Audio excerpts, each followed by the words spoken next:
தானியேலின் புஸ்தகம் அதனுடைய 9வது அதிகாரம்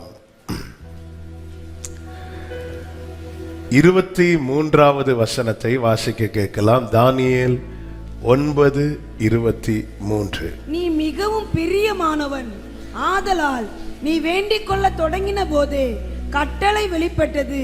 நான் அதை அறிவிக்க வந்தேன். இப்போதும் சொல்லுகிற வார்த்தையை நீ கவனித்து கேட்டு தரிசனத்தை அறிந்து கொள். கட்டளை வெளிப்பட்டது. தானியேலின் ஜெபத்திற்கான கட்டளை வெளிப்பட்டது. அவர் சொல்ல ஆகும், அவர் கட்டளையிட நிற்கும். நாம எதுக்கு ஆண்டவரிடத்துல கேட்கிறோம்னா, அந்த காரியம் தேவனால் வாய்க்கப்பட. ஒரு காரியத்தை ஏன் ஜெபத்துல வைக்கிறோம்? அந்த காரியம் தேவனால் வாய்க்கப்பட. தேவன் செய்வது எதுவோ அது என்றைக்கும் நிலைக்கும் என்று புலம்பலின் புஸ்தகம் பிரசங்கி 3 சொல்லப்பட்டிருக்கிறது. தேவன் செய்வது எதுவோ அது என்றைக்கும் நிலைக்கும். பிரசங்கி 3:11 நினைக்கிறேன். 14 வாசிங்க. தேவன் செய்வது எதுவோ அது என்றைக்கும் நிலைக்கும் என்று அறிவேன். போதும். நாம ஒரு காரியத்தை செய்யலாம், ஆனா அது சக்சஸ் ஆகுமா ஆகாதா என்பது நமக்கு தெரியாது. இன்னைக்கு ஓகேயா இருக்கும், நாளைக்கு அது தெரியாது. ஆமென். ஆனால் தேவன் ஒரு காரியத்தை செய்ய வேண்டுமானால் தேவ சமூகத்திலே நாம் செவிக்க வேண்டியது அவசியம். கடந்த நாளிலே ஆவியானவர் அதிகமாய் பேசின வார்த்தை, ஒரு சில வார்த்தைகளை கொண்டு இடைப்பட்டு கொண்டிருந்தார். அதில் ஒரு முக்கியமான வார்த்தை, கர்த்தருக்கு சித்தமானால் அது ஞாயிற்றுக்கிழமை நாம செய்தியாக அதை தியானிக்க போகிறோம். அதில் இன்னொரு வார்த்தை தான் ஜெபத்தை குறித்து ஒரு முக்கியமான காரியம். ஆமாம், நம்ம எல்லாருமே ஜெபிக்கிறவர்கள், ஜெபத்தின் மேல் ஆர்வம் உள்ளவர்கள். இன்னைக்கு இவ்வளவு பேர் இங்கே வந்திருக்கிறீங்க. ஆமாம், இங்கே கீழே இடம்லாம் பால்கனியில் வர போய் உக்காந்து இருக்கிறீங்க அப்படின்னா ஜெபத்தின் மேல ஒரு நம்பிக்கையும் ஒரு ஆர்வமும் இருப்பதனால. ஆனா நம்முடைய ஜெபத்துக்கான கட்டளை, நான் எவ்வளவு காரியத்தை கேட்கிறேன், அந்த காரியத்துக்கான கட்டளை சிங்காசனத்திலிருந்து பிறப்பிக்கப்படவில்லை என்றால் என் ஜெபம் ஒரு கேள்விக்குறியாகவே இருக்கிறது அல்லவா? என் ஜெபம் ஒரு அர்த்தமுள்ள ஜெபமாகவே இல்லாமல் போய்விடுமே. ஆமே, நான் சத்தமிட்டு ஜெபிப்பது ஒரு புறம் இருக்கட்டும், கதறி ஜெபிப்பது இன்னொரு புறம், எல்லாம் ரைட். ஆனா அந்த ஜெபத்துக்கான ஒரு கட்டளை. அப்போ இங்கே பார்க்கிறோம், தானியேலை குறித்து சொல்லப்படும் போது நீ வேண்டிக் கொள்ள துவங்கின போதே கட்டளை வெளிப்பட்டது. கட்டளை வெளிப்பட்டுச்சுன்னா அந்த பதில் எப்படி வரும் தெரியுமா? ஆமென். 21வது வசனத்தை வாசிங்க. அப்படி நான் ஜெபம் பண்ணி கொண்டிருக்கும் போது முதல் தரிசனத்திலே நான் கண்ட புருஷனாகிய காபிரியேல் வேகமாய் பறந்து வந்து அந்திபலியின் நேரமாகிய. கட்டளை வெளிப்பட்டாலே பதில் வேகமா வரும். ஆமென் சொல்லுங்க பார்க்கலாம். ஏன் பதில் முதல்ல வரது பெரிய விஷயமா இருக்கு, ஆனா வந்துட்டுனா எப்படி வரும் தெரியுமா? வேகமா வரும். கட்டளை வெளிப்பட்டால் பதில் வேகமாய் வரும். ஆண்டவர் சொல்லுவார் அல்லவா லூக்கா 18, ஆமென், தம்மால் தெரிந்து கொள்ளப்பட்டவர்கள் விஷயத்துல கர்த்தர் எப்படி இருப்பாரா? நீடிய பொறுமையா இருந்து எப்படி நியாயம் செய்வாராம்? சீக்கிரத்தில் நியாயம் செய்வாராம். என்ன சீக்கிரத்தில் நியாயம்? கட்டளை வெளிப்பட்டது. கட்டளை வெளிப்பட்ட பிறகு எந்த ஒரு காரியமும் தாமதிக்காது. இன்று நம்முடைய வாழ்க்கையிலே சில காரியங்கள் தாமதிக்கிறது என்றால் இன்னும் கட்டளை வெளிப்படவில்லை. அப்ப என்னுடைய ஜெபம் எப்படிப்பட்ட ஜெபமா இருக்க வேண்டும் என்றால், சிங்காசனத்திலிருந்து கட்டளையை புறப்பட பண்ணுகிற அல்லது பிறப்பிக்க கூடிய ஜெபமாய் இருக்க வேண்டும் என கர்த்தர் விரும்புகிறார். ஹல்லேலூயா. நம்ம கேட்போம், ஜெபவரம் கிருபை. ஜெபவரம் இருந்து எல்லாம் கட்டளை பிறக்காது. அப்படின்னா நம்ம எவ்வளவு வரம் பெற்றவர்கள் ஜெபிக்கிற ஜெபத்துக்கு இன்னைக்கு நம்ம தேசமே வேற மாதிரி ஆயிருக்கணும் இல்ல? நாம நம்முடைய ஜெபத்தில் நம்ம வைத்த விண்ணப்பங்கள் படியெல்லாம் கட்டளை பிறந்திருந்தா நம்ம குடும்பம் தான் இந்த ஏரியாலேயே ஆமாவா இல்லையா? நம்ம கொஞ்சமா கேட்டோம். நம்ம லிஸ்ட் எல்லாம் பயங்கரமா இருக்கும், தனியா கேட்டாதான் தெரியும். ஆண்டவர் கூட இப்படி யோசிச்சிருக்கவே மாட்டாங்க, என்னெல்லாம் யோசிச்சிருக்க. ஆனா என்ன பிரச்சனைன்னு கட்டளை. அப்ப என் ஜெபம் சிங்காசனத்தில் வீற்றிருக்கிறவரிடத்திலிருந்து கட்டளையை பிறப்பிக்க கூடியதாய் இருக்குமா என்ற கேள்விக்கு தான் பதில் இருக்குது. ஒரு ஆளுடைய ஜெபம் இருக்கு, ஒருவனுடைய ஜெபம் இருக்கிறது. அவன் யூத குலத்தை சேர்ந்தவன். இன்னைக்கு நமக்கு என்ன நம்பிக்கைன்னா, கிறிஸ்துவுக்குள் யூதன் என்று இல்ல. ஏன்னா அவரிடத்தில் பட்சபாதமே இல்ல. அவரை அப்பா என்று அழைக்கிற நிலைமையில கொண்டு வந்து விட்டுட்டார். ஆமென், ஹல்லேலூயா. ஆனால் என்னுடைய ஜெபம் கட்டளை பிறப்பிக்கிற ஜெபமா இருக்குதா? எலியா சொல்லுவார் பாத்தீங்களா, நான் சொல்லாம மழை பெய்யாது, நான் சொன்னாதான் மழை பெய்யும். ஆண்டவரும் சொல்லுவார், எலியா நீ போய் உன்னை காண்பி, நான் தேசத்தில் மழையை கட்டளையிடுவேன் அப்படிங்கிறார். அப்போ கட்டளையிட்டா எவ்வளவு வருஷம் நடக்காத வாய்க்காத காரியமானாலும் சரி, பரலோகம் கட்டளையிட்டா இமிடியேட்டா நடக்கும். ஏன் நடக்கல? இத்தனை வருஷம் ஆகியும் ஏன் நடக்கல? நாம சிம்பிளா சொல்லுவோம், வேலை இன்னும். அதனுடைய இன்னொரு பக்கம், கட்டளை இன்னும் பிறப்பிக்கவில்லை. அப்போ ஒரு தானியேல், பாபிலோனில் இருந்து ஒரு தானியேல், அவர் நாமத்தை இன்னும், அந்த ரட்சிப்பின் நாமம் இன்னும் அவனுக்கு வெளிப்படுத்தப்படவில்லை. தானியேலுக்கு வெளிப்படுத்தப்பட்ட தரிசனங்கள் என்பது, அது வெளிப்படுத்தின விசேஷத்தையும் தானியேலின் புஸ்தகத்தையும் ஒப்பிட்டு பார்த்தா, ஆமென், கிறிஸ்துவுக்கு பின்பு யோவானுக்கு வெளிப்படுத்தப்பட்ட காரியங்களில் அநேகம் கிறிஸ்துவுக்கு முன்பே தானியேலுக்கு வெளிப்படுத்தப்பட்டிருக்கிறது. அந்த அளவுக்கு விசேஷித்த கிருபையும் விசேஷித்த ஞானமும் உடைய தானியேலுக்கு இயேசு என்னும் நாமம் வெளிப்படுத்தப்படவில்லை. அது கிருபை பெற்ற நமக்கு கொடுக்கப்பட்டிருக்கிறது. அப்ப நம்மளாலேயோ நம்முடைய ஜெபத்தாலேயோ தேவனிடத்திலிருந்து கட்டளையே பிறப்பிக்க பண்ண முடியும்.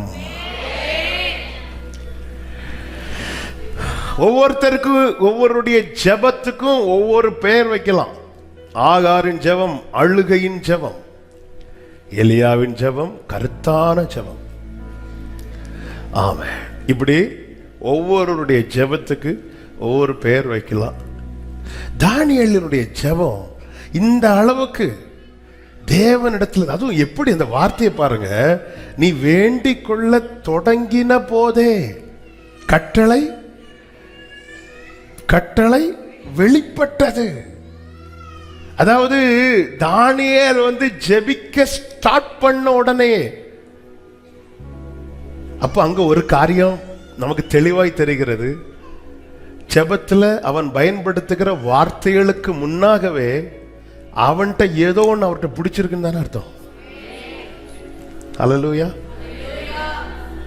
நீ வேண்டிக் கொள்ள துவங்கின போது, பரலோக பிதாவேன் தானியேல் ஸ்டார்ட் பண்ண, அந்த பிரேயர் ஸ்டார்ட் பண்ண உடனேயே கட்டளை வந்துட்டான்.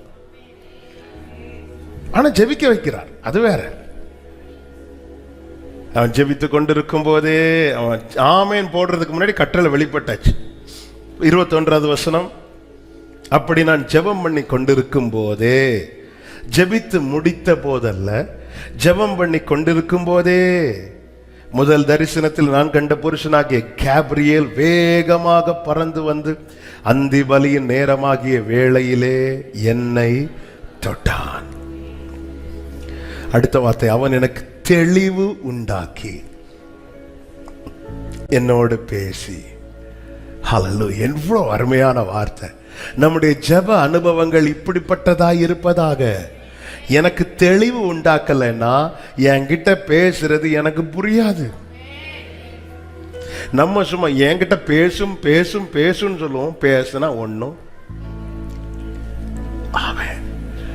ஞானமுடைய விசேஷித்த ஆவி உடையவனா இருந்தாலும் பரலோகத்திலிருந்து சொல்லப்படுகிறவைகள் புரிய வேண்டுமானால் அவனுக்கு என்ன தேவைன்னா தெளிவு தேவை. அந்த தெளிவுக்கு என்ன தேவை? தொடுதல் தேவை. ஆமென். பிரேயர் பண்ணி ஆமேன் போடுறதுக்கு முன்னாடியே மேட்ரு சால்வ் ஆயிட்டு. ஜெபம் பண்ணி கொண்டு அந்திபலி நேரம். அதனாலதான் நம்முடைய ஆராதனை வேலைகள், நம்முடைய ஜெப வேலைகள்லாம் ரொம்ப முக்கியம். அப்புறம் பார்த்துக்கலாம் இப்புறம் பார்த்துக்கலாம் இல்ல. அவனுடைய ஆராதனை வேலை, அவனுடைய ஜெப வேலையில ஒரு நாள்ல ஒரு தொடுதல் உண்டாகுது பாருங்க. ஆமென். என்னைக்கும் ஜெபம் பண்ணி என்னத்தை கண்டு அப்படி மட்டும் ஜெபத்தை ஸ்டாப் பண்ணிடாதீங்க. அவன் தினந்தோறும் 3 வேளை ஜெபிக்கிறவனா இருக்கிறான். கர்த்தருக்கு மகிமை உண்டாவதாக. அவன் தானியேல்ட்ட வெளிப்பட்ட ஜெபத்துக்கு ஒரு பெயர் வைக்கணும்னா தாழ்மையின் ஜெபம். அவ்வளவுதான், தாழ்மை. தானியேலுடைய பிரேயர். சோ இது ரொம்ப முக்கியம். ஒரு 7 காரியங்கள் ஜெபத்துல தாழ்மை மிக அவசியம். அந்த தாழ்மையின் அடையாளங்கள் ஒரு 7 காரியம் தானியேலுடைய வாழ்க்கையிலிருந்து நம்ம தியானி. இந்த பிரேயர் லைஃப் நம்மகிட்ட இருக்கணும். இந்த 7 இருக்கணும், ரொம்ப முக்கியம். நம்ம எப்படி எவ்வளவு நேரம் நம்ம அநேகர் எதுல திருப்தி அடைகிறோம்னா, என்னை உட்படுத்தி தான் சொல்றேன், நம்ம பிரேயர் பண்ணி முடிச்சோன்ன நம்ம எவ்வளவு நேரம் ஜெபித்தோன்னு பார்க்கிறோம். அதுல ஒரு திருப்தி. நீங்க கை தூக்க வேண்டாம். அப்படி சொல்றவங்க கை தூக்க சொன்னா கொஞ்சம் பேர் கை தூக்குவாங்க.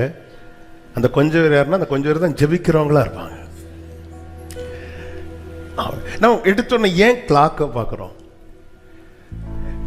நம்ம 1 மணிக்கு ஒரு ஜோம் பண்ணணும் போய் உட்காந்துருந்து ஜோம் பண்ணி நல்ல ப்ரேயர் ஆமேன் பாயிண்ட் எல்லாம் முடிச்சுட்டு ஆமேன் போட்டு பார்த்ததும் ஒரு 1/2 hour தான் ஆயிருக்கும்.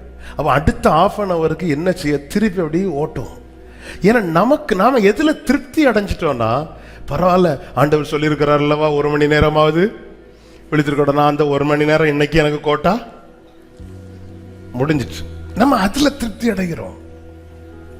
இன்னும் சிலர் எதுல திருப்தி அடைவாங்கன்னா, தசமபாகம் யாருடையது?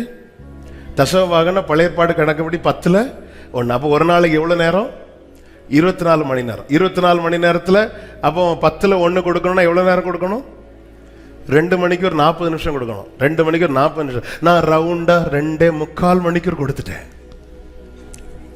அதுல திருப்தி. நம்ம எல்லாம் இதுலதான் திருப்தி அடைகிறோமே தவிர, இந்த ஜெபம் அவருக்கு திருப்தியா இருந்துச்சான்னு நம்ம பார்க்கறது இல்ல. அதுதான் பார்க்கணும்.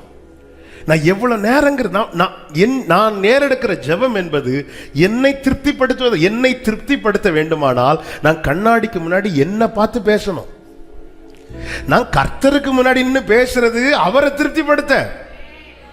கர்த்தரை நான் எப்பொழுதும், நம்முடைய ஜெபங்கள் எல்லாம் நம்மளை திருப்திப்படுத்த போதும். இல்ல இன்னைக்கு நான் நினைச்சது மாதிரி ஜெபம் பண்ண முடியல. இன்னைக்கு நான் நினைச்சது மாதிரி. நேத்து பிரேயர்லாம் ஃபயரா இருந்துச்சு. எங்க ஃபயரு? எங்க எரிஞ்சு? ஆண்டவருக்கு இப்படி ஒரு விஷயம் நடந்ததே தெரியலன்னு கேள்விப்பட்டேன். நாமளே நம்ம திருப்தி ஆகிறோம். நாமளே நம்மளை திருப்தி ஆக்கிறோம். இல்ல, ஆமென்.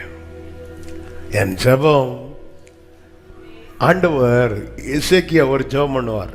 ஆண்டவர், நான் உமக்கு முன்பாக உண்மை உத்தவமாய் நடந்ததை நினைத்தருளும் என்பார். உடனே ஏசாயாவை அனுப்பி என்ன சொல்லுவார் தெரியுமா?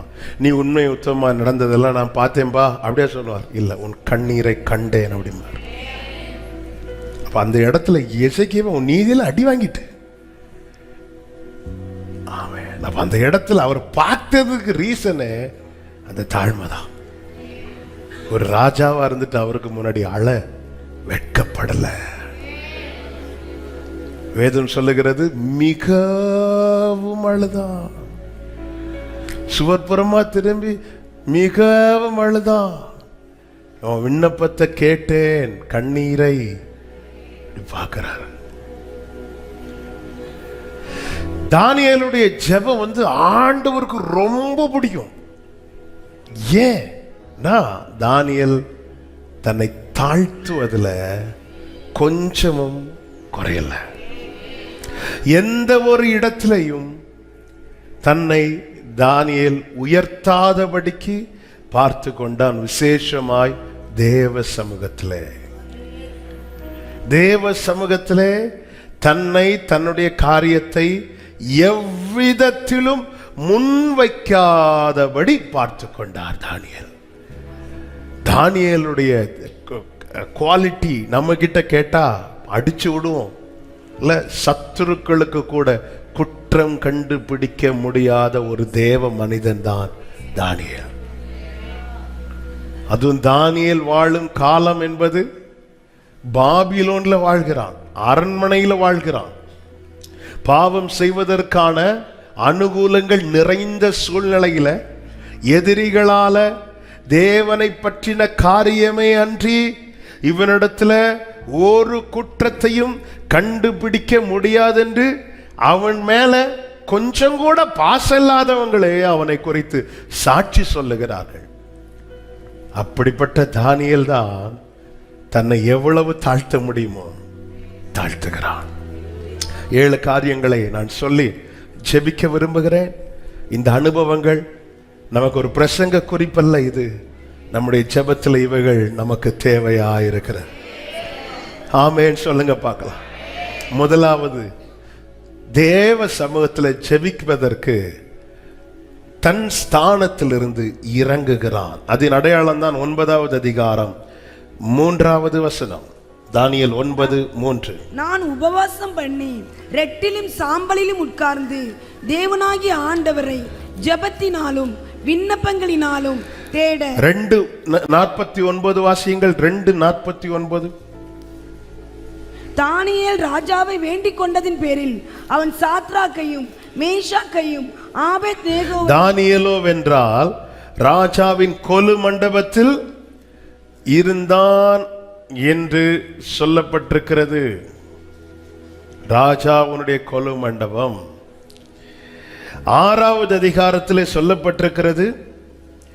1-2 வசனங்களிலே ராஜாவுக்கு நஷ்டம் வராதபடிக்கு ஏற்படுத்தப்பட்ட பிரதானிகளுடைய கூட்டத்தில் தானியேல் ஒருவனாயிருந்தான். அதிலும் 3வது வசனத்திலே சொல்லப்பட்டிருக்கிறது, தானியேல் பிரதானிகளுக்கும் தேசாதிபதிகளுக்கும் மேற்பட்டவனாயிருந்தான். தானியேலுக்குள் விசேஷித்த ஆவி இருந்தபடியினால் அவனை ராஜ்யம் முழுமைக்கும் அதிகாரியாக ஏற்படுத்த ராஜா நினைத்தான். சிம்பிளா சொல்லணும்னா பேருக்கு மட்டும்தான் ராஜா, மீதி எல்லாம் தானியேல். இந்த அளவுக்கு அவனுக்கு கொடுக்கப்பட்ட ஸ்தானம் என்பது, அவனுடைய ஆரம்பம் என்ன? அடிமையாய் கொண்டு வரப்பட்டவன்.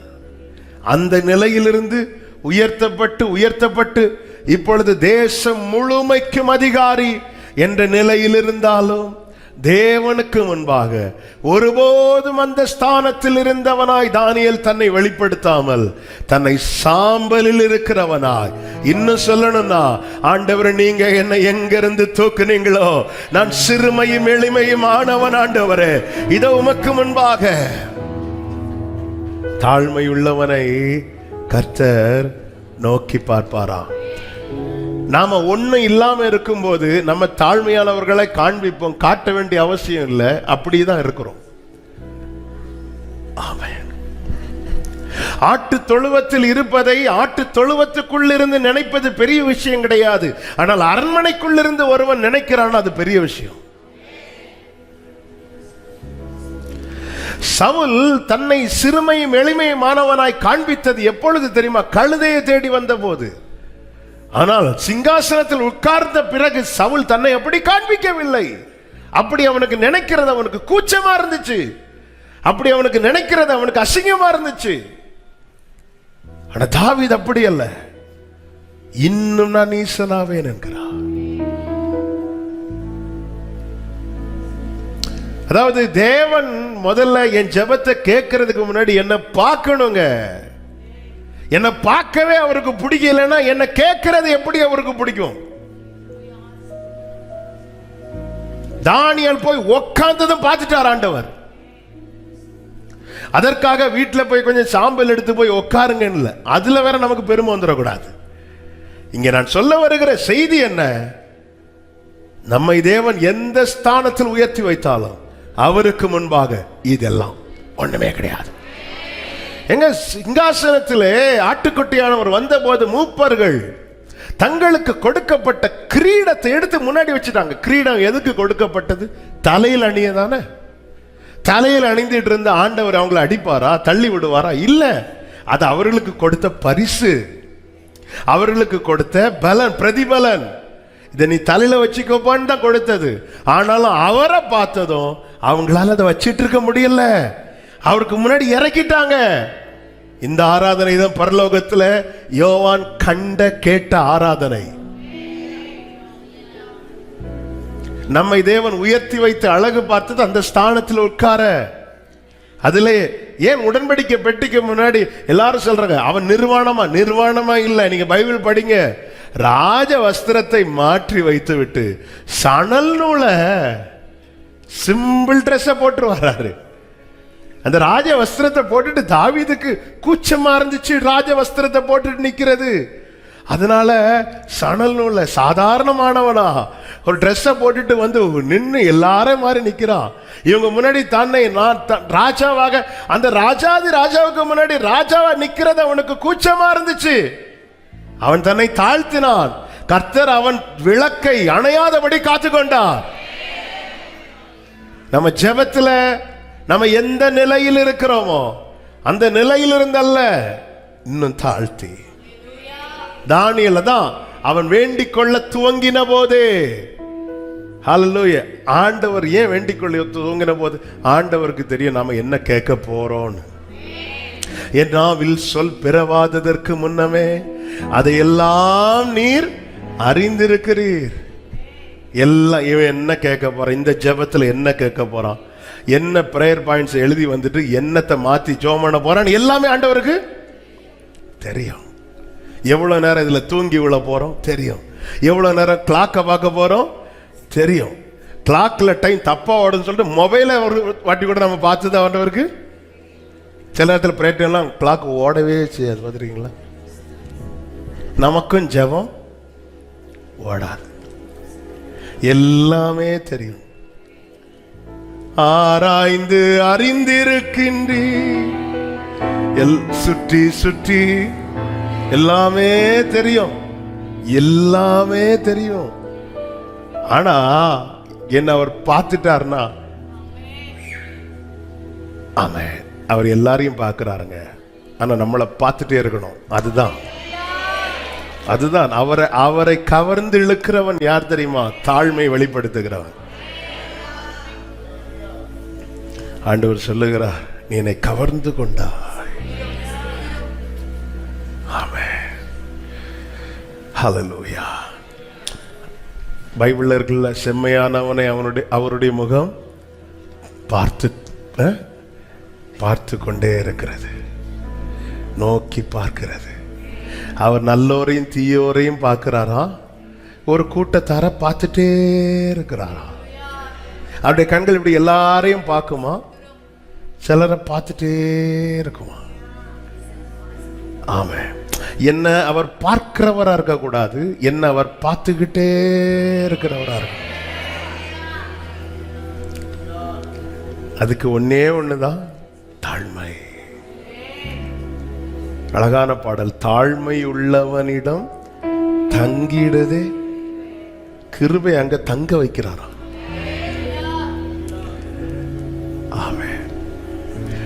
அதாவது மேன்மைக்கு முன்னானது தாழ்மை. இந்த தானியேலை எங்கிருந்து எங்க வரை கொண்டு வந்துட்டார் பாத்தீங்களா? இயேசுவின் மார்பில் சாய்ந்திருந்த யோவானுக்கு வெளிப்படுத்தின காரியங்களில் அநேகம் தானியேலுக்கு வெளிப்படுத்தி இருக்கிறார். பழைய ஏற்பாட்டில் ஒரு வெளிப்படுத்தின விசேஷம் உண்டுன்னா அது தானியேலின் புஸ்தகம் தான்.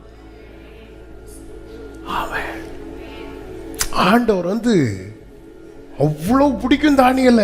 ஏன் அப்படி என்ன செஞ்சிட்டார்? அவர் அதிகாரி இல்ல, அவர் தன்னை அதிகாரியா தேவனிடத்துல காண்பிக்கல. அதான் விஷயம். நான் அவருக்கு பிள்ளை, அதுக்கப்புறம் தான் பாஸ்டர். நான் அவர்கிட்ட பாஸ்டரா காட்டிட்டேனா? ஹலோ, நான் அவர்கிட்ட போய் என் பாஸ்டர் சர்டிபிகேட்டை கொண்டு கொடுத்துட்டேன்னா ஆண்டவர் இப்படி இருப்பார். நான் அதெல்லாம் மாற்றி வச்சுட்டு அப்பா அவமானம் அடைவதில்லை அப்பா. ஏங்க நம்ம முதல்ல பிள்ளைங்க, நம்ம அந்த அந்த அந்த அந்த ஆரம்பத்தையே மறக்கிறோம். ஆமே, நான் வந்து சர்ச்சில் இந்த பொறுப்பில் இருக்கிறேன், நான் சபையில் சீனியர். நம்மளே ஆண்டவரை பார்க்க விடாம விரும்பி பார்க்க வர்ற வரையும் ஆண்டவரை கொஞ்ச நேரத்துக்கு இப்போ நான் பாருங்க பண்ற ஜெபத்தில் நீங்க ஷட்டரை மூடுறீங்களா இல்லையா? Praise the Lord. வேண்டிக் கொள்ள துவங்கின போதே அப்படிதான் ஆண்டவரேன்னு கூப்பிடும் போதே கட்டளை ரெடி ஆயிட்டான்.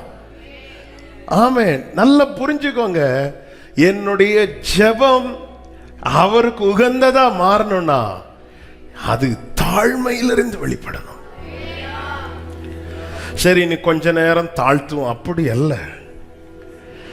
அதாவது சங்கீதம் 139 ஒரு வார்த்தை இருக்கிறதில்ல, உம்மை பகைக்கிறவர்களை நான் பகையாமலும் உமக்கு விரோதமாய் எழும்புகிறவர்களை அருவருக்காமலும் இருப்பேனோ, முழு பகையாய் அவர்களை பகைக்கிறேன்.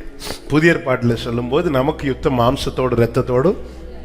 ஆனால் அந்த வார்த்தையை நம்ம எடுக்கலாம். எப்படி எடுக்கலாம்னா, எந்தெந்த விஷயம் நம்மை தேவனை பகைக்க வைக்கிறதோ, தேவன் அப்படின்னு அருவருக்கும்படியா இருக்கிறதோ, அந்தந்த காரியங்களை நாம என்ன செய்யணுமா, முழு பகையா பகைக்கணும். அதாவது தேவன் விரும்புகிறத நாம விரும்பணும், தேவன் அதிகம் விரும்புகிறத நாம அதிகமா விரும்பணும், தேவன் வெறுக்கிறத நாம வெறுக்கணும், தேவன் அதிகமா வெறுக்கிறத நாம அதிகமா வெறுக்கணும். இந்த ஃபார்முலா மட்டும் பிடிச்சிட்டோம்னா நாம தான் பிரியமான பிள்ளை. Praise the Lord. நேரம் போகிறதுனால அடுத்த வார்த்தை. இரண்டாவதாக தாழ்மையின் அடுத்த அடையாளம் என்ன தெரியுமா? பிரேயர் ஹெல்ப் கேட்கிறார், ஜெப உதவி கேட்கிறார் தானியேல். இந்த தானியேலால பாபிலோன் தேசத்துல வாழ்வு பெற்றவர்கள் சாத்ராக், மேஷாக், ஆபேத்நேகோ. அப்படி இருந்தும் ஒரு காரியம் வெளிப்படுத்தப்படுவதற்காக, ஆமென், 2வது அதிகாரம் அதனுடைய 17வது வசனத்தை வாசியுங்கள். பின்பு தானியேல் தன் வீட்டுக்கு போய் தானும் தன் தோழரும் பாபிலோனின் மற்ற ஞானிகளோட கூட அழியாதபடிக்கு இந்த மறைபொருளை குறித்து பரலோகத்தின் தேவனை நோக்கி இரக்கம் கேட்கிறதற்காக அனனியா, மீஷாவேல், அசரியா என்னும் தம்முடைய, அனனியா, மீஷாவேல், அசரியா தான் அவர்களுடைய ஒரிஜினல் பெயர். பாபிலோனுக்கு வந்ததும் பாபிலோனுடைய தெய்வங்களுடைய பெயர்கள் அவர்களுக்கு சூட்டப்பட்டது. ஆமென். சாத்ராக், மேஷாக், ஆபேத்நேகோ என்று இவர்களுக்கு காரியத்தை அறிவிக்கிறான். நீங்களும் எனக்காக இந்த விஷயத்துக்காக ஜெபம் பண்ணுங்க அப்படின்னு. இது தாழ்மையின் அடையாளம். அதாவது சிலர் தாங்கள் ஜெபிக்க மாட்டாங்க, 4 பேர் ஜெபிக்க சொல்லுவாங்க. நான் அதை சொல்லலை. தன்னுடைய ஒரு காரியத்துக்காக ஒரு 4 பேர் சேர்ந்து ஜெபம் பண்ணா நல்லா இருக்கும். சிலருக்கு என்னன்னா, நம்மளே பெரிய ஜெப வீரர்கள், நாம போய் எப்படி இவங்கள்ட்ட, அப்படி கிடையாது, அப்படி கிடையாது. ஆமாம், ஒருத்தங்கள்ட்ட எனக்காக ஜெபம் பண்ணுங்க அப்படி கேட்கறது நான் குறைச்சலா நினைக்கிறேன்னா என்கிட்ட கொஞ்சம் பெருமை இருக்குன்னு. கொஞ்சம் இல்லை, நிறையவே. ஆமென். எனக்காக ஜெபம் பண்ணிக்கோங்க. எல்லார்ட்டையும் கேட்கவும் கூடாது. தானியேல் உடனே பாபிலோன் ராஜாக்கு எனக்காக ஜெபம் பண்ணுங்க கேட்டாரா? நம்ம எல்லாம் அந்த பெரிய ஆட்களுக்கு தான் நம்ம பிரேயர் ரிக்வெஸ்ட் யார்கிட்ட கேட்கிறோம்? இவங்கள்ட்ட கேட்போம், வெயிட்டா இருக்கும். அவங்கள்ட்ட கேட்போம், வெயிட்டா இருக்கும். இல்லை, நமக்கு தெரியும் இவங்க ஜெபம் பண்றாங்க, இவங்க ஜெபம் பண்ணுவாங்க. ஆமென். ஐயோ, இவங்கள்ட்ட கேட்டா எப்படி நமக்கு?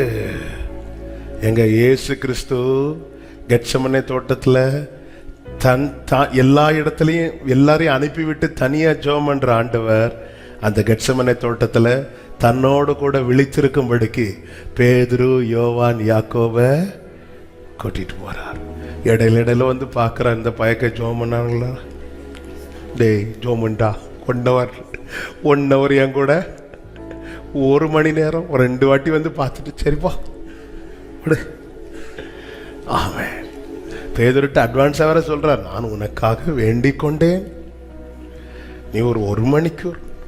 அப்ப அந்த இடத்துல ஜெப உதவி ஆண்டவர் அந்த இடத்துல பாருங்க எவ்வளவு நல்ல அடிச்சோட வச்சுட்டு போறார். மிகவும், அதாவது நமக்குள்ள இந்த வியாகுலம் பெருகும் போது நமக்கு ஜெபம் ஓடாது, நமக்கு பயம்தான் நம்ம மேற்கொள்ளும். அந்த இடத்துல என்ன தேவைன்னா நமக்கு பிரேயர் சப்போர்ட் தேவை. முந்தி ஒரு வாட்டி எங்க அப்பா கூட ஒரு இடத்துக்கு போறேன், ஒரு மீட்டிங் போகும்போது வழியில ஒரு இடத்துல நிறுத்திட்டு கார் ஸ்டாப் பண்ணி அங்கே ஏதோ யாரையும் ஒன்று பார்த்து ஷோ பண்ணிட்டு வரணும். அப்போ ஒரு சிஸ்டர் வராங்க, யாருன்னே எனக்கு தெரியாது, ஏன்னா ஒரு விசுவாசி. அப்பா சொல்கிறாங்க, எனக்கு வந்து கொஞ்சம் இந்த செஸ்ட்டு கஷ்டமாக இருக்குது, எனக்காக ஜோம் பண்ணி. அந்த ரோட்டில் நின்று அவங்கள்ட்ட சொல்கிறாங்க, எனக்காக ஜோம். நான் கார் ஃப்ரெண்ட்லேருந்து பார்த்துட்டு இருக்கிறேன், இவங்க ஏன் இவங்கள்ட்ட எல்லாம் போய் ப்ரேயர் ரிக்வஸ்ட் கேட்டுட்டு சொல்லிட்டு இருக்கிறாங்க. அதுக்கப்புறம் நம்ம அந்த லைனில் வந்ததுக்கப்புறம் தான் அந்த ப்ரேயர் சப்போர்ட்டுங்கிறது அது எவ்வளவு பவர்ஃபுல்லானது. அந்த இடத்துல வந்து அவங்களுக்கு ஒரு ப்ரேயர் தேவைப்பட்டது. அந்த இடத்துல அவங்க பார்க்கல, இவங்க பெரிய பாஸ்டரா, இவங்க எதையுமே பார்க்கல. எனக்காக அந்த ரோட்டில் நின்று எனக்காக அவங்க வந்து நிற்கிறது, பாஸ்டர் தள்ள கழிச்சு ஒரு வார்த்தை ஜோம் பண்ண மாட்டாரா அப்படின்னு, எனக்காக ஜோம் பண்ணிக்குவாங்க என்ன அப்படி சொல்லிட்டு ஜோம் பண்ணிக்கோங்க அப்படி சொல்லிட்டு அவங்க வந்து காரில் ஏறி அந்த மீட்டிங் வராங்க. மீட்டிங்கில் கேரளாவுக்கு போகிறோம், ஆன் த வேல கேரளாவில் மீட்டிங். அப்பா 2 மணிக்கு அப்படி அழகாருன்னு பிரசங்கம் பண்ணுறாங்க. அதுக்கப்புறம் நம்ம அந்த ஒரு ப்ரேயர் வந்து கேட்கறதுக்கு நமக்கு வந்து நமக்கு நம்ம யார்கிட்டங்க ப்ரேயருக்கு கேட்போம். நார்மலாக நம்ம வந்து ஒரு 10 யூடியூப் சேனல் பார்த்து 10 இன்னார் ஜோம் பண்ணி ஒரு 5 சாட்சியெல்லாம் கேட்டா அவ்வளோதான். நம்ம அதை விட்டு இறங்க மாட்டேங்கிறோம். பார்த்தீங்களா தானியலை, பார்த்தீங்களா இந்த கூட இருக்கிறவங்க இன்னும் சொல்லணும்னா தானியலுக்கு கீழவனா பொசிஷனில் தான் இருக்கிறாங்க. ஆனால் ஒரு ப்ரேயர் தேவைப்பட்டதும் அவங்களுக்கு சொல்லி அனுப்புகிறான், நீங்களும் ஜெபம் பண்ணிக்கோங்க. ஜெப உதவி கேட்க வெட்கப்படலை, ஏன்னா அவனுக்குள்ளே தாழ்மை இருந்ததுனால.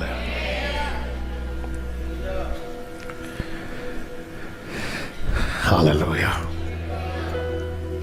பேதுரு, யோவானை பாருங்க, தூண்களா எண்ணப்பட்டவர்கள். பேதுரு, யோவான், யாக்கோபு.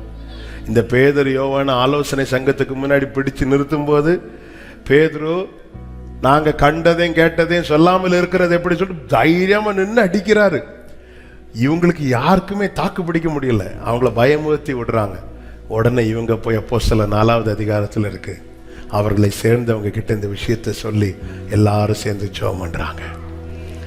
அந்த இடத்துல நாம இருந்திருந்தா எங்களை இப்படி கூப்பிட்டாங்க, நாங்க விட்டோமா? இல்ல, அந்த இடத்துல விஷயத்தை சொல்லி எல்லார்ட்டையும் இவங்க தான் டாப்பு, இவங்க தான் தூண்கள். அப்ப இவங்க அந்த இடத்துல போய் இன்னும் அவங்க கீழே இருக்கிறவங்கள்ட்ட போய் இந்த விஷயத்தை சொல்லி ஜெபம் பண்ண வேண்டிய அவசியம் இல்லை. ஆனா அவங்க ஜெபம் பண்றாங்க. ஜெபம் பண்ணும் போது வேதம் சொல்லுகிறது, பரிசுத்த ஆவியானவர் அவர்களை நிரப்பினாராம். அப்போஸ்தலர் 4வது அதிகாரம் 23, 24 வாசியுங்கள். அவர்கள் விடுதலையாக்கப்பட்ட பின்பு தங்களை சேர்ந்தவர்களிடத்தில் வந்து பிரதான ஆசாரியர்களும் மூப்பர்களும் தங்களுக்கு சொன்ன யாவையும் அறிவித்தார்கள். அவர்கள் அதை கேட்டு ஒருமனப்பட்டு தேவனை நோக்கி சத்தமிட்டு, கர்த்தாவே, நீர் வானத்தையும் பூமியையும். 31வது வசனம். அவர்கள் ஜெபம் பண்ணின போது அவர்கள் கூடியிருந்த இடம் அசைந்தது. அவர்கள் எல்லாரும் பரிசுத்த ஆவியினால் நிரப்பப்பட்டு தேவ வசனத்தை தைரியமாய் சொன்னார்கள். கைகளை உயர்த்தி ஆமென் சொல்லுங்க. அந்த இடத்துல பிரேயர் சப்போர்ட் அவங்களுக்கு தேவைப்பட்டது. ஆமென். 1 தெசலோனிக்கேயர் 5:25 பவுல் சொல்லுகிறார், சகோதரரே, எங்களுக்காகவும் வேண்டிக் கொள்ளுங்கள். Pray for us. எங்களுக்காக ஜெபம் பண்ணிக்கோங்க. ஒருவரை ஒருவர் ஜெபத்தில் தாங்குங்கள் என்று வேதம் சொல்லுகிறது. இந்த பவுல் யாரு? இந்த பவுல் பேதுரு நிழல் பட்டாலே சுகம் கிடைக்கும், அவ்வளவு கிருபை உள்ளவங்க. இந்த பவுல் சொல்றார், எங்களுக்காக ஜெபம் பண்ணிக்கோங்க. ஜெப உதவி கேட்பதில் தயக்கம் இல்லாதவர்கள் தாழ்மை உள்ளவர். இது தாழ்மையின் அடையாளம். இது மூன்றாவதாக 6வது அதிகாரம் தானியேலின் புஸ்தகம், தாழ்மையின் 3வது அடையாளம் 10வது வசனம். தானியேலோ வென்றார், அந்த பத்திரத்துக்கு கையெழுத்து வைக்கப்பட்டதென்று அறிந்த போதும் தேவனுக்கு முன்பாக முழங்கார் படியிட்டு ஜெபம் பண்ணி ஸ்தோத்திரம் செலுத்தினான். தாழ்மையினுடைய அடுத்த அடையாளம் தெரியுமா? முழங்கார் படியிடுதல். அதாவது நமக்கு பலன் இருக்கு மட்டும், ஒரு லெவல் தாண்டினதுக்கு அப்புறம் முழங்கால் படியிட முடியாது. ஏன்னா பலவீனம் வரும். ஆனா அது மட்டும் உனக்கு கொஞ்சம் பலன் இருந்தும், அந்த பலன் இருக்கு மட்டும் இந்த தானியேல் முழங்கார் படியிட்டு தினமும். இந்த முழங்கார் படியிடுறதுனால என்ன அர்த்தம்னா, நான் சரண்டர் ஆயிட்டேன்னு அர்த்தம். நான் சரண்டர் ஆயிட்டேன், உங்க முன்னாடி நான் சரண்டர் ஆயிட்டேன். 2வது, முழங்கார் படிட்டோன்னா உங்க முன்னாடி நான் ஒண்ணுமே கிடையாது. 3வது, முழங்கார் படிட்டேன்னா நான் உங்களை தான் சார்ந்திருக்கிறேன். 4வது, முழங்கார் படிட்டோன்னா நீங்க எனக்கு மேலன்னு நான் சொல்றேன். நான் ஒருத்தங்க முன்னாடி முழங்கார் படிட்டேனால நான் என்ன சொல்றேன்னா, நீங்க எனக்கு மேல. தானியேல் தினமும் முழங்கார் படியிடுறானா என்ன சொல்றது? ஆண்டவரே நீங்க எனக்கு மேல. ஆண்டவரே இந்த பூமியில நான் எவ்வளவுதான் உயர்த்தப்பட்டாலும், எவ்வளவுதான் மேன்மைப்படுத்தப்பட்டாலும் நான் உங்க கீழே தான்ப்பா. முழந்தார் படியிட்டு முழுவதும் பிதாவுக்கு சமமாய் இருந்தவர் தான் நம் ஆண்டவராக இயேசு கிறிஸ்து. இப்பவும் அப்படிதான் இருக்கிறார். அவர் இந்த பூமியிலே தம்மை தாமே வெறுமையாக்கி வந்த போது பிதாவுக்கு முன்பாய் செபிக்க கெத்செமனே தோட்டத்தில் அவர் முழங்கார் படியிட்டாராம். தன்னை பிதாவுக்கு சமமாய் அவர் உயர்த்தவில்லை, அவர் பிதாவை உயர்த்தினபடியினாலே பிதாவாகிய தேவன் குமாரனாகிய கிறிஸ்துவை எல்லாருக்கும் மேலாக உயர்த்தினார். தேவனுக்கு முன்பாக சர்ச்சில் உட்காந்து ஜெபம் பண்றோம், முழங்கால் போட்டு ஜெபம் பண்றோம், நின்று ஜெபம் பண்றோம். ஆனால் பர்சனல் ப்ரேயர்ல அப்பா சமூகத்தில் போய் முழங்கால் போடுவது அது தாழ்மையின் வெளிப்பாடு. வயதானவர்களுக்கு முடியாது. ஆமென். இப்போ பலன் இருக்குன்னா செய்யுங்க, நாளைக்கு பலன் இருக்குமான்னு தெரியாது. பலன் இருக்கிற காலத்துல செய்ய முடியாத, உனக்கு கொஞ்சம் பலன், உனக்கு கொஞ்சமும் பலன் இல்லாத போது அப்படி இல்லை. கொஞ்சம் பலன் இல்லைன்னா கர்த்தர் எதிர்பார்க்க மாட்டார். ஆனா கொஞ்சம் பலன் இருந்தாலும் கர்த்தர் எதிர்பார்ப்பார். இவ்வளோ பெரிய தானியேல் அந்த ராஜ வஸ்திரங்கள் எல்லாம் போட்டு உண்மையில முழங்கால் போட முடியுமான்னு கேட்டா முடியாது. அவ முழங்கால் போடணும்னா கண்டிப்பா அந்த ராஜ வஸ்திரங்கள் எல்லாம் மாற்றி வைத்துட்டு தான். இந்த மேரேஜுக்கு கவுன் போட்டுட்டு வருவாங்க, பார்த்துருக்கீங்களா? ஆள் இவ்வளவுதான் நிற்பாங்க. ஆனா அந்த கவுன் ஒரு கொஞ்சம் ஏரியாவை அவங்கள்ட்ட முழங்கால் போட சொன்னா எங்க முழங்கால் போட்டா ட்ரெஸ்ஸுகளோட போயிட்டு வெளியே வர்றதுக்கு வாய்ப்பு முடியாது.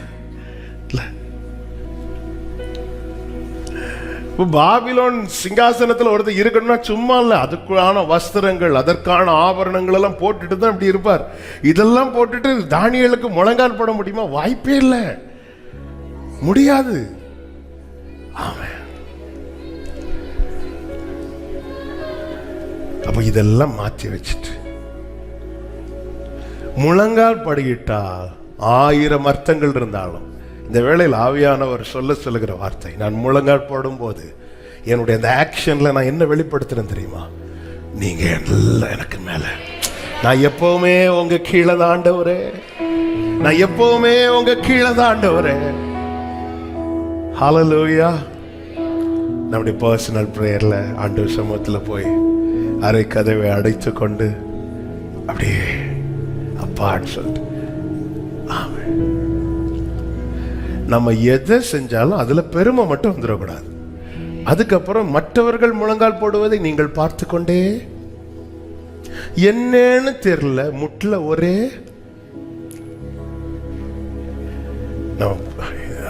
முழங்கால் போடும்போது ஆண்டவரே, தானியேல் தன் நண்பர்கள்ட்ட செபிக்க தான் கேட்டாரே தவிர, நான் முழங்கால் போட்டு ஜெபம் பண்றேன், நீயும் கரெக்டா முழங்கால் போடு அப்படி சொல்லல. சொல்லலாம் அப்படிதான். நம்மளாம் முழங்கால் போட்டு ஜெபம் பண்ணிட்டு வந்துட்டோம், நம்ம கையில மைக்கு கிடைச்சு, இன்னைக்கு யாரெல்லாம் முழங்கால் போட்டு ஜெபம் பண்ணிட்டு வந்தீங்க கை தூக்குங்க. ஏன்னா அவர் அப்பதான் முழங்கால் போட்டு, சில வாரத்தில் அவர் சொல்ல மாட்டார் இன்னைக்கு யாரெல்லாம் முழங்கால் போட்டு, ஏன்னா அன்னைக்கு அவர் போட்டிருக்க மாட்டார். இதானங்க நம்ம ஒண்ணு செஞ்சிட்டோம்னா அது செய்யாதவங்களை நம்ம குற்றவாளியை பார்க்கிறது, அது ராங். நாம செய்யாதிருந்த நாட்கள் கர்த்தர் கிருபை தந்தார். ஹல்லேலூயா. நம்ம அந்த பரிசேயனை பார்த்தீங்களா, அவன் செஞ்சான் சில காரியம், அந்த ஆயக்காரன் செய்யல, அதனால அவனை குற்றவாளியா பார்க்கறான். குற்றவாளி அவனை மாதிரி நான் இல்லை. அவன் யார்? அவன் கட்டளைகளை கை கொள்ளாதவன், அவன் தசமபாகம் கொடுக்காதவன், அவன் உபவாசம் எடுக்காதவன், அவனை மாதிரி நான் கிடையாது. தான் செஞ்சதை ஒருத்தர் செய்யல, ஆண்டவர் இவனை அங்கீகரிக்கவே முடியல. இந்த பரிசேயன்ட்ட நீதி இருந்துச்சு, பட் தேவனால் அதை ஏற்றுக்கொள்ள முடியாத நீதியா இருந்தது. அவன் தன்னுடைய நீதியை வைத்து தன்னை கவர் பண்ண பார்த்தான். தேவ சமூகத்தில் நம்முடைய நீதி எல்லாமே அழுக்கான கந்தை. நம்முடைய நீதி பரலோகம் அக்செப்ட் பண்ற அங்கீகரிக்கிற ஒரே நீதி இயேசு மட்டும்தான். அவரே உங்களுக்கு ஞானமும் நீதியும் மீட்புமானார். இதை மறந்துடவே கூடாது. நம்ம கிட்ட நற்கிரியைகள் வெளிப்பட வெளிப்பட வெளிப்பட வெளிப்பட நாம கிறிஸ்துவுக்குள்ள நம்மை மறைக்க தான் பார்க்கணும். ஏனென்றால் என்னில் நற்கிரியை துவங்கினது யாரு? கிறிஸ்து. அவர் இல்லைன்னா நம்ம கிட்ட, நமக்கு தெரியும் நம்ம எவ்வளவு பெரிய ஆளு. நம்ம ஒரு காலத்தில் என்ன செஞ்சிட்டு இருந்தோம்னு இன்னைக்கு ஒரு நன்மை செய்யறோம், ஒருத்தங்களுக்கு ஒரு நல்ல காரியம் செய்யறோம், நற்கிரியைகள் வெளிப்படுது, உடனே செல்ஃபி எடுத்து உடனே போட்டு இல்ல, அந்த இடத்துல நான் என்னை மறைக்க பார்க்கணும். நான் என்ன மறைக்கிறேன்னா நான் கிறிஸ்துவை நீதியாய் நிறுத்துகிறேன் என்று அர்த்தம்.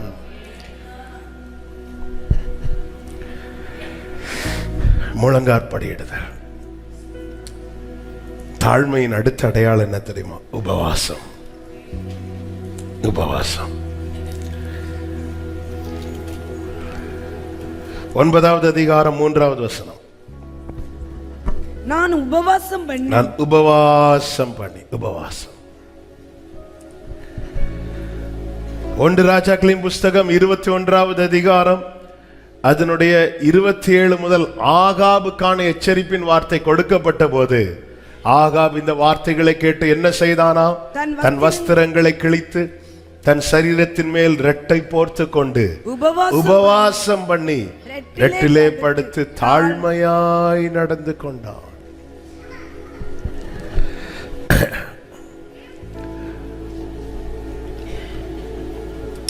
ஆமென். உபவாசம் என்ற வார்த்தையினுடைய சரியான அர்த்தம் என்ன தெரியுமா? தனித்து வாசம் பண்ணுவது. அவரோடு, துணையாளரோடு வாசம் பண்ணுவது.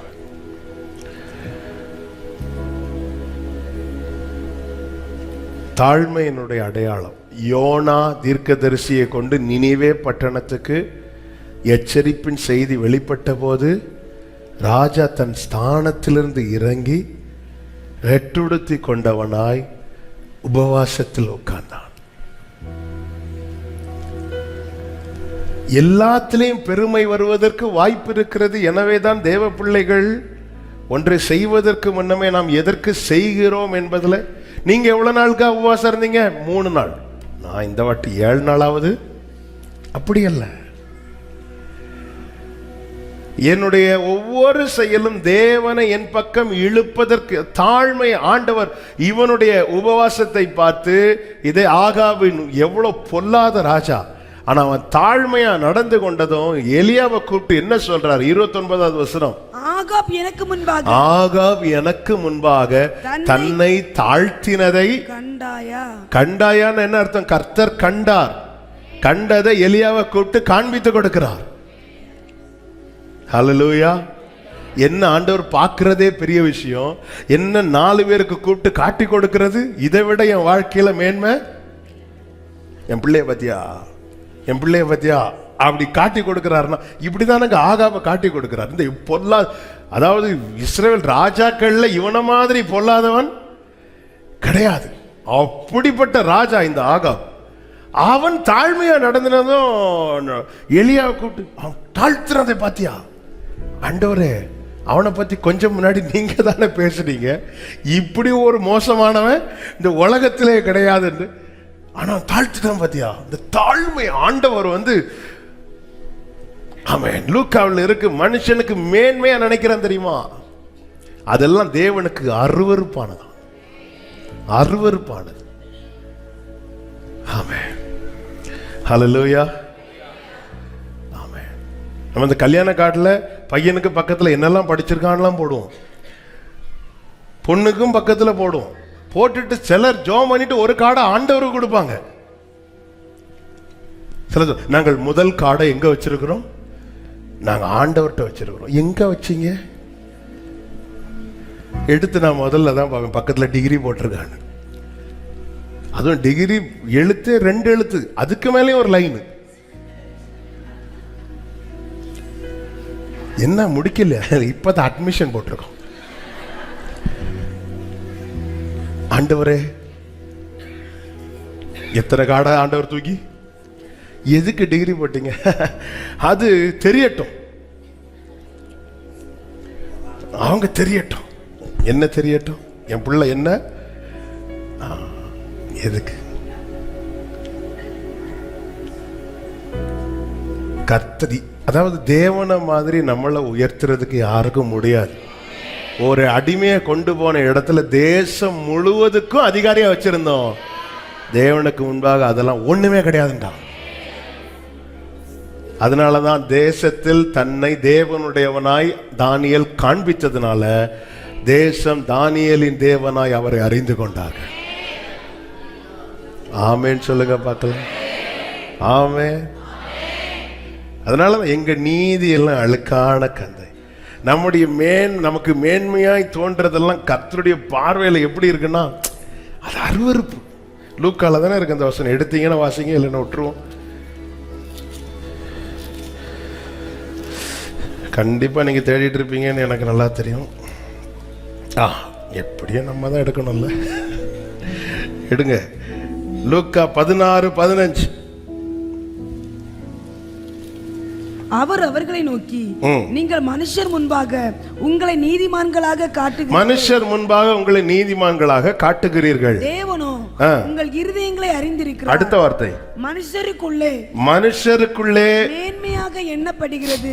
மேன்மையாக எண்ணப்படுகிறது. தேவனுக்கு முன்பாக அருவருப்பாய் இருக்கிறது. இந்த வசனத்தை எல்லாரும் மனப்பாடம் பண்ணும்படி உங்களை தாழ்மையுடன் கேட்டுக்கொள்கிறேன். மனுஷருக்குள்ள எதெல்லாம் நம்ம ஸ்டேட்டஸ், நம்ம வேல்யூ, எங்க ஃபேமிலி பேக்ரவுண்ட் தெரியுமா உங்களுக்கு? இதெல்லாம் மனுஷருக்குள்ளே எது இன்னைக்குள்ள சொசைட்டில எது மேன்மையா எண்ணப்படுதோ அது எல்லாமே தேவனுக்கு முன்பாக, சத்தமா சொல்லுங்க, அருவருப்பு. அப்ப நம்ம அருவருப்ப விரும்பக்கூடாது, தாழ்மையா நடக்கணும். ஹல்லேலூயா. நம்முடைய ஜெபம் தேவனுக்கு உகந்ததா இருப்பதாக. இந்த வாசலுக்கு வெளியே வர நான் பெருமை பாராட்டிட்டு இதுக்குள்ள வந்ததும் ஒரு பக்தி வரும். சிலர் பார்த்துருக்கீங்களா, கம்யூனியன் டேபிளை பார்த்ததும் இப்படி இருக்கவங்களும் இப்படி ஆயிடுவாங்க. பார்த்துருக்கீங்களா? அதுவரை நல்லா தான் இருப்பாங்க. இந்த டேபிளை பார்த்ததும் ஆண்டவரே எங்களுக்காக அந்த அது மாயமாலாம். தாழ்மையா இருந்து தாழ்மையா நடந்தான். ஹல்லேலூயா. வெளியே அதுவரை சொல்லும், ஒன்னு நீ கையில கிடைச்சா நான் ஒன்னு அடிப்பேன் பார்த்துக்கோ. அப்படியே திரும்பி டேபிளை பார்த்ததும் எனக்காக அடிக்கப்பட்டவரே. இல்ல.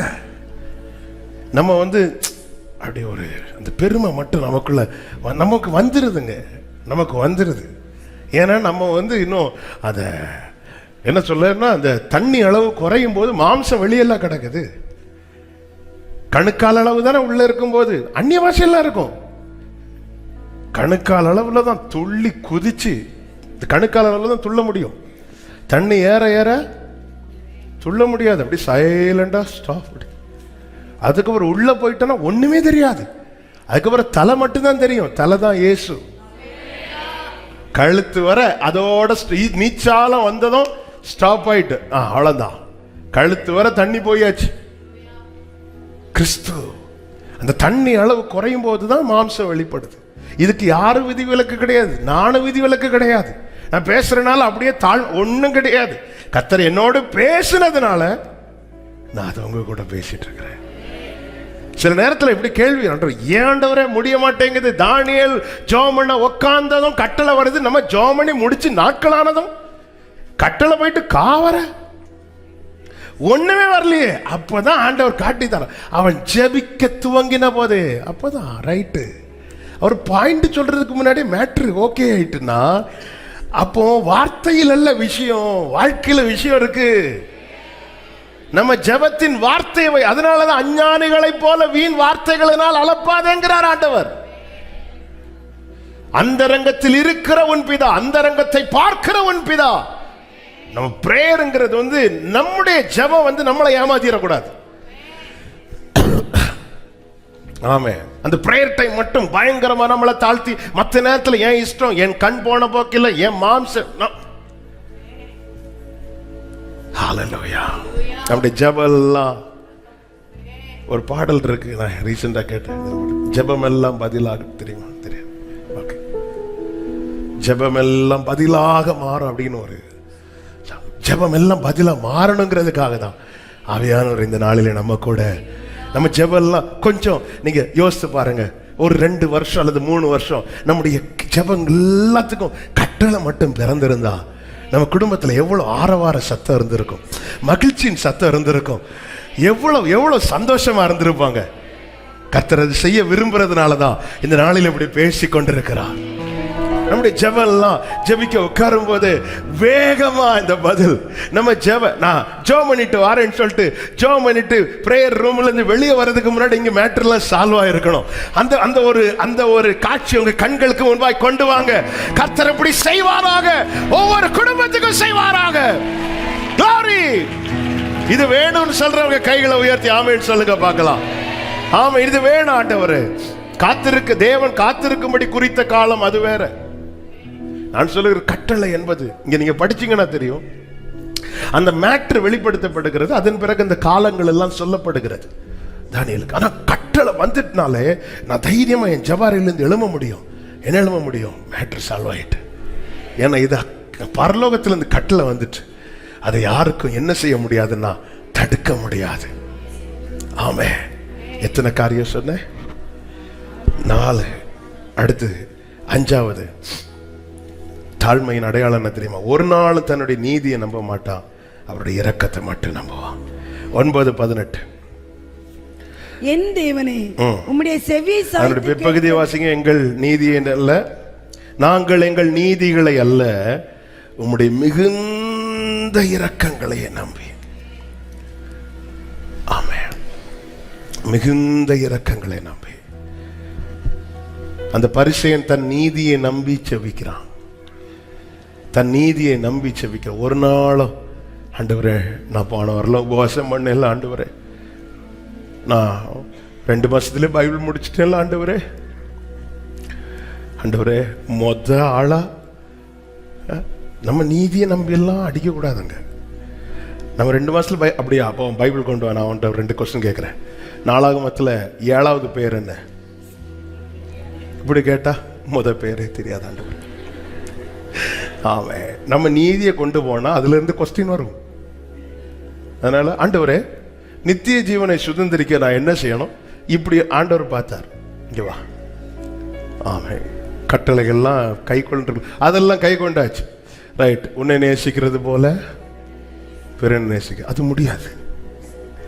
நம்ம ஒரு நீதியை கொண்டு போனோம், அதுல இருந்து தான் நமக்கு கேள்வி வரும். தானியேல் பாருங்க, தானியேல் எவ்வளவு நீதி வச்சிருக்கலாம். ஆண்டவரே, நான் டெய்லி 3 வேளை உபவாசிக்கிறவன், என்னை மாசுபடுத்தாதபடி நான் என்னை காத்துக்கொள்ளுகிறவன், நான் ராஜாவுக்கு உண்மையா இருக்கிறவன், நான் தேவனை விசுவாசிக்கிறவன், அப்படிப்பட்ட நான் கேட்கிறேன் ஒண்ணு இல்லை ஆண்டவரே, உங்க இரக்கத்தை நம்புறப்பா. இரக்கத்தை நம்புகிறவன் அவன் தன்னை தேவனிடத்தில் அறிக்கை செய்வான். நான் பாவி ஆண்டவரே, தன் பாவங்களை, தன் ஜனத்தின் பாவத்தை அறிக்கை செய்கிறான். ஒரு நாள் மற்றவர்களை குற்றப்படுத்த மாட்டான். தேவ சமூகத்தில் போய் உட்கார்ந்திருந்து, என் ஆண்டவரே நான் நல்லா இருந்து என்னத்துக்கு? சில சொல்லுவாங்க, இந்த வீட்டில் நான் மட்டும் ஜெபம் பண்ணி என்னத்துக்கு? ஆமே, இந்த வீட்டில் என்ன சைலண்ட் ஆயிட்டீங்க, ஒரு மாதிரி பாக்குறீங்க? தானியேலை சிங்கக்கவில தூக்கி போட்டது போல நீங்க பாக்குற பார்வையை பார்த்தா, இந்த வீட்டில் ஜெபம்லாம் எப்படி போகுது சிஸ்டர்? இந்த வீட்டில் நான் மட்டும்தான் ஜெபம் பண்றேன், அதான் வேற யாரும் ஜெபம் பண்ணல சிஸ்டர். இந்த நான் மட்டும் நீங்க தூக்கி போட்டீங்கன்னா எல்லாரும் குடும்பமா ஆமே சில பாக்குறாங்க ரைட்டு, அதனாலதான் சில வீட்டுக்காரர் அப்பதான் வந்திருப்பார், அன்னைக்குதான் ஜெபத்துல உட்கார்ந்து இருப்பாரு. அவர்கிட்ட ஜெபம் பண்ணுங்கன்னு சொல்லி, சரி அவருக்கு தெரிஞ்ச 2 நிமிஷத்துல ஜெபம் முடிச்சான, என்னத்தை ஜெபம் பண்றீங்க இப்ப பாருங்கன்னு சொல்லிட்டு இவங்க ஜெபம் பண்ணுவாங்க வீம்புக்கு. இவங்க ஜெபம் பண்ணி முடிக்கக்குள்ள ஹஸ்பண்ட் பிள்ளை தூங்கி அடுத்த நாள் காலைல எழும்பி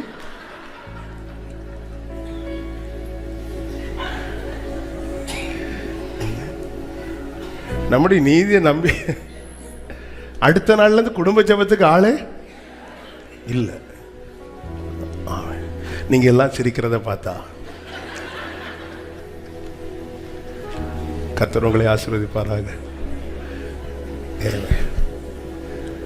தானியேல் ஒரு இடத்துல கூட தன்னை முன்னிலைப்படுத்தல.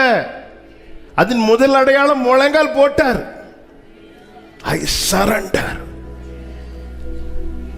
ஆமென். ஆண்டவரே, நான் எங்க நீதியை நம்பலப்பா. ஜனம் பாவம் செய்யுதுங்க, அவன் தன் பாவமா எண்ணி அறிக்கை செய்கிறான். நம்ம குடும்பத்தில் ஒரு காரியம், ஆண்டவரே எங்களை மன்னிச்சிருங்க ஆண்டவரே. அந்த இடத்துல ஆண்டவரே நான் மட்டும் பரிசுத்தமா இருக்கிறேன். இந்த நான் மட்டும் சொன்னா ஆண்டவருக்கு பிடிக்காது. எலியா சொன்னார் தெரியுமா, உனக்கு இங்க என்ன காரியம், நான் மாத்திரம் சும்மா உன்ன மாதிரி 7000 பேர் இருக்கிறோம், பேசாம 7000 பேர் இருக்காங்களா? அதுக்கப்புறம் தான் தெரியுது. நம்ம பல நேரத்தில் நம்ம நினைச்ச இந்த தெருவிலே நாங்க தான் பயங்கர ஜெப வீரர்கள். நமக்கு தெரியும், நம்ம அப்படி சொல்லிட்டோம்னாலே நம்பர் கூட ஆரம்பிச்சிடும்.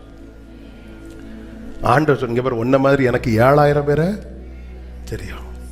அப்படி அல்ல ஏங்க, நாம ஜெபிக்கிறோம், நம்மளை ஜெபிக்க வைக்கிற ஒரு ஆண்டவர். கர்த்தர் ஒரு அசைவை கொடுத்துட்டாருன்னா ரட்சிப்பு கர்த்தருடையதுங்க. அமெரிக்க தேசமே இருளை நோக்கி போய் கொண்டிருக்கும் போது அந்த இடத்துல ஒரு எழுப்புதலை கர்த்தர் இப்பொழுது கட்டளையிட்டு இருக்கிறார். எத்தனை வாலிபர்கள் வரிசையா, இது மனுஷன் கையில இல்ல, இதே போல கர்த்தர் கட்டளையிடுவார். எழுப்புதல் மனுஷன் எந்த மனிதனும் குத்தகைக்கு எடுக்கல. அது இங்க இருந்தா வரும், அங்க இருந்தா வரும், அது அவருக்கு தான் தெரியும். அவர் நினைச்சிட்டாருன்னா ஆமென், வனாந்திரத்திலே ஆறுகளையும் அவாந்திர வெளிகளிலே நீரூற்றை உண்டாக்குகிற கர்த்தர். ஆமென். கட்டளை பிறந்தா அது எந்த இடத்து ஆழத்தை நோக்கி வற்றி போய் என்று சொன்னா அது வற்றி போகும். அப்படிப்பட்ட ஒரு தேவன் அவர். ஆமென் சொல்லுங்க பார்க்கலாம். எல்லாரும் ஒரு பக்கத்துல பார்த்துட்டு இருக்கும்போது பார்க்காத பக்கத்துல இருந்து ஆண்டவர் ரசிச்சிட்டார். ஆமென். இதுதான் தேவனுடைய செயல். ஆமென். கர்த்தர் நல்லவர். அந்த தீ எல்லா இடங்களிலும் பரவுவதாக. வாலிபர்கள் இன்னைக்கு உள்ள பிரேயர் பாயிண்ட்ஸ்ல ஃபர்ஸ்ட் பாயிண்ட், இந்த வாலிபர்களுக்குள்ள அப்படி ஒரு தாக்கம் சீக்கிரமா வரப்போகிறது. கர்த்தர் நம் தேசத்தில் அப்படிப்பட்ட அசைவை சீக்கிரமாய் தரப்போகிறார். ஆமென். இரக்கத்தை நம்பி. 6வதாக தாழ்மையின் அடுத்த அடையாளம் என்ன தெரியுமா? 9:19. ஆண்டவரே கேளும், ஆண்டவரே மன்னியும். கெஞ்சுதல். தாழ்மை ஆண்டவர்கிட்ட கெஞ்சுறான். இந்த மோசே கெஞ்சினார் பாத்தீங்களா? எவ்வளவு முகமுகமா பேசினார் மோசே. கெஞ்சுதல். ஆபிரகாம் கெஞ்சினார்லாம், ஆண்டவரே ஆண்டவரே ஆண்டவரே நான் ஒன்னே ஒன்று கேட்கறேன், கோவம் வராது இருப்பதாக. ஆமென். சரி, இவங்கள்ட்ட எல்லாம் போய் எப்படி கேட்கற? சிலர்ட்ட நமக்கு கேட்கவே தோணாது தெரியுமா? ஆண்டவர்கிட்ட அப்படி ஸ்டாப் பிரேயர், ஒரு காரியத்தை கேட்க நம்ம ஸ்டாப் பண்ணிட்டோம்னாலே பிரஸ்டீஜ் ப்ராப்ளம். கெஞ்சினான், தானியேல் கெஞ்சினான், மோசே கெஞ்சினான், ஆபிரகாம் கெஞ்சினான், யாக்கோபு கெஞ்சினான். பைபிள்ல கெஞ்சினான், மோசே கெஞ்சினான்னே இருக்கும். ஜனங்களுக்காக கெஞ்சி பிரார்த்தித்தான் இருக்கும், அக்காளுக்காக கெஞ்சினான்னே இருக்கும். கெஞ்சிரான்.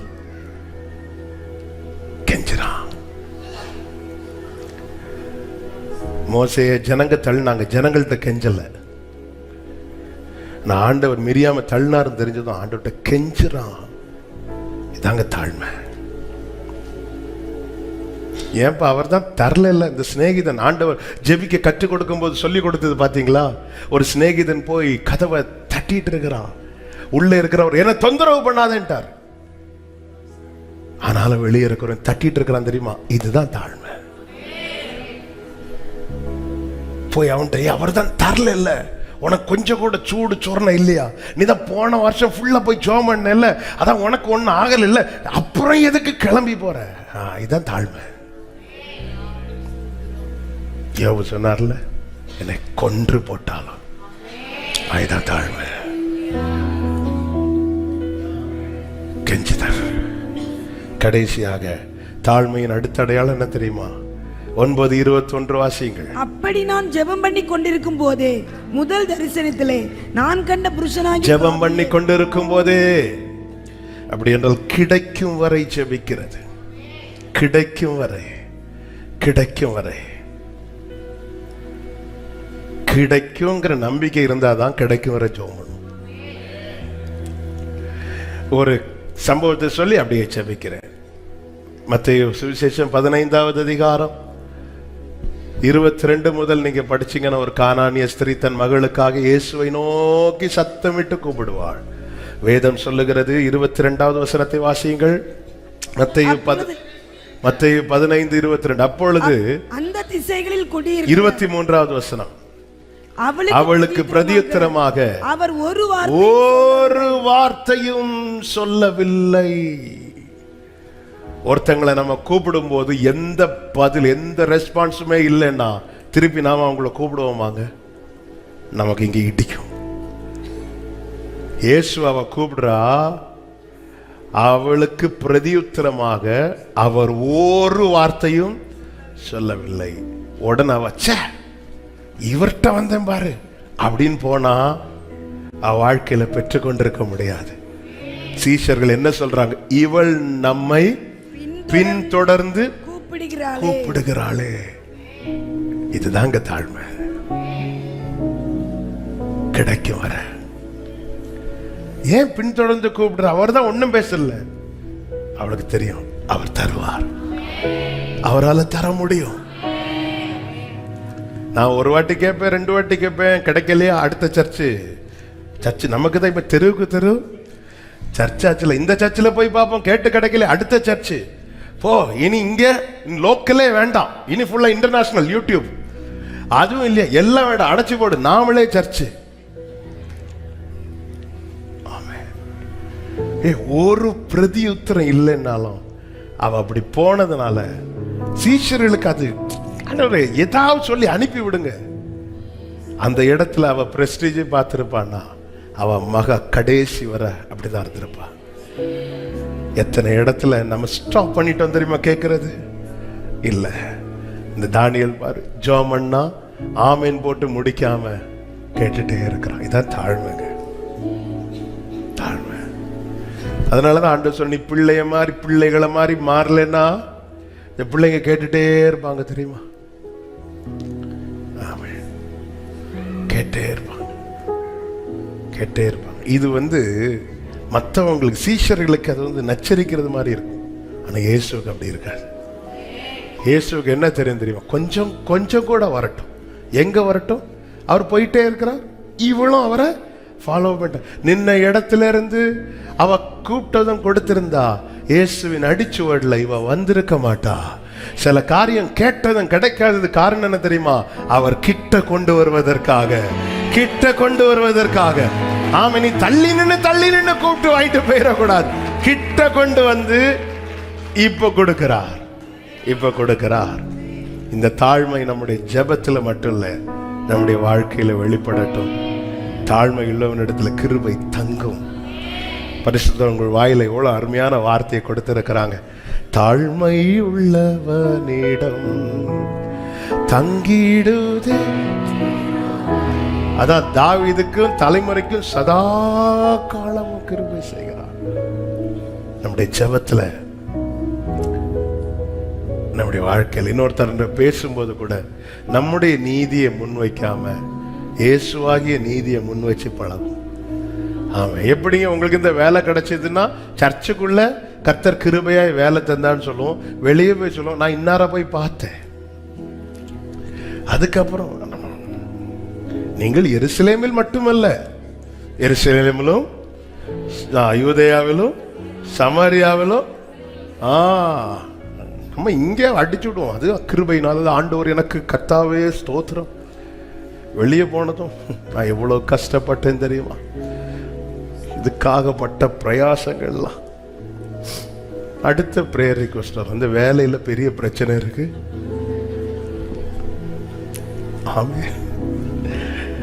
நம்முடைய ஜெபம் கர்த்தரிடத்துல இருந்து கட்டளை பிறப்பிக்கிறதுக்கு ஏதுவா இருக்கு.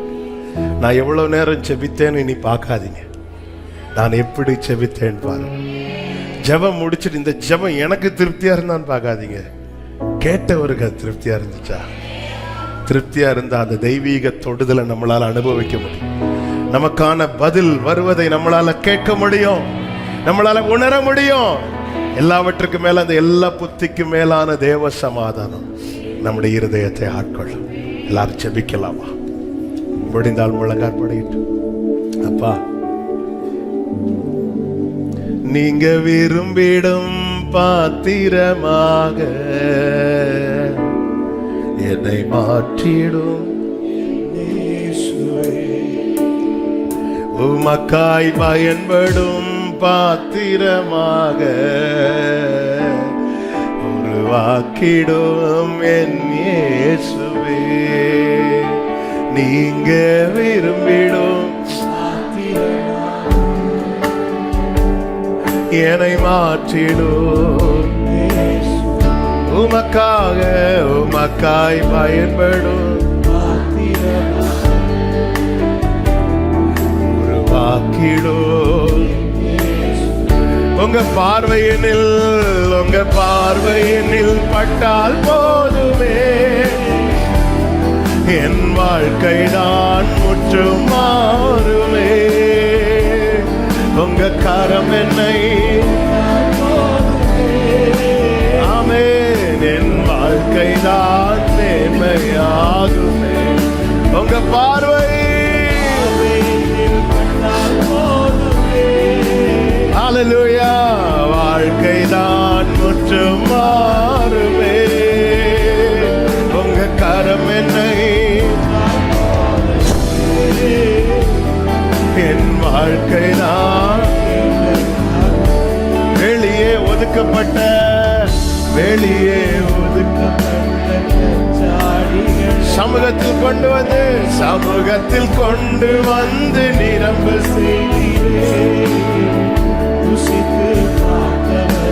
மேன்மையாய் சொல்ல உந்தன் மகிமையால் முடிசூட்டினீரே.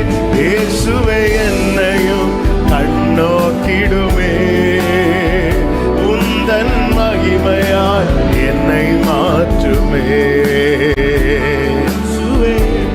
ஹல்லேலூயா.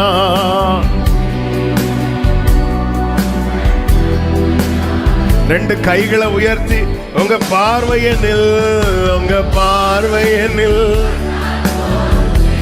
என் வாழ்க்கைதான் முற்றும் மாற ஆண்டவரே. உங்க கரம் என்னை, உங்க கரம் என்னை போதுமே, என் வாழ்க்கைதான் மேன்மையாகுமே. ஓ உங்க பார்வையினில்